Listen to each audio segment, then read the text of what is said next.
Today we are going to learn how to join an icord in the round. So this is an icord that I've worked, and here is the join. One side is a little bit more seamless than the other. At the back you can still see a little bit of a bump, but you know, it's quite good the way it joins together. And this is a technique that I use in my eggshell pullover, and you can use it during the cast on or as well as on the bind off. Yeah, so today we're going to learn how to join an icord on the round. So the first thing we need to do is work our icord. So I'm going to use this yarn and these two double pointed needles. I use these so that I can slide my yarn from one side to the other much easier than having to slip my stitches from one needle to the other. I'll show you what I mean. So I first cast on the amount of stitches that I want. Let me leave a longer tail. So in this case, I'm going to do a 4-stitch icord. So I cast on 4 stitches. There you go. Now that I have 4 stitches casted, I start working, and I need to knit all 4. 1, 2, 3, and 4. So usually what you have to do is slip these stitches onto your right hand needle so that you can work them again.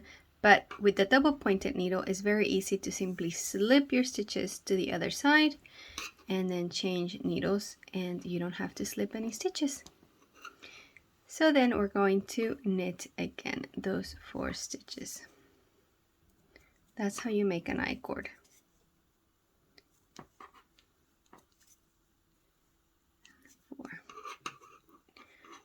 All right, and slip them again. You have to make sure that that first stitch is nice and taut so that the opening at the back gets closed off. 2, 3, and 4. All right, so we're gonna work on icord. I'm gonna continue doing this, and when it's as long as I want it to be, I'm going to show you how I join it in the round.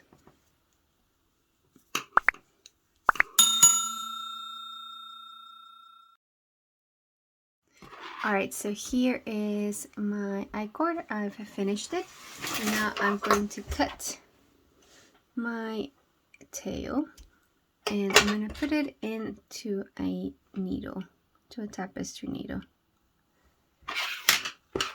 Now what I need to do is join this end to this end, right? And I want it to be as seamless as possible. So the first thing you do is with your needle, so you see how the yarn, the tail is on the left side, and I've slipped my stitches to the right side of my needle, and I'm going to start on this side, and I'm going to put my needle through that first stitch as if to purl and take it out. Okay.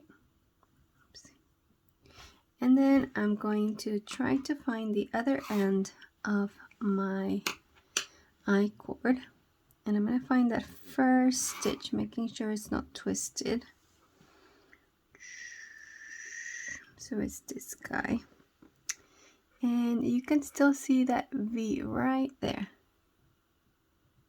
So I'm going to pick that up, I'm going to put it underneath the V and pull through. And then I'm going to find that first stitch where I came out of, which is this one. And I'm going to put my yarn in there again. And you pull a little bit to make that nice and even. And then you do the same thing with the next stitch. In, as if to purl, take the stitch out. And now we're going to find the second stitch on the other side, which is this guy. And I go under the V and pull through.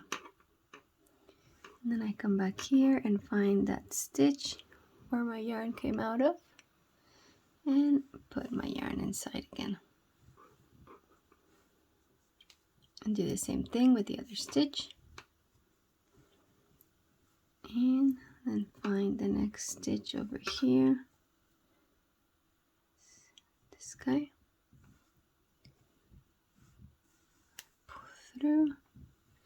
And I go back in to the other stitch. And then the last one.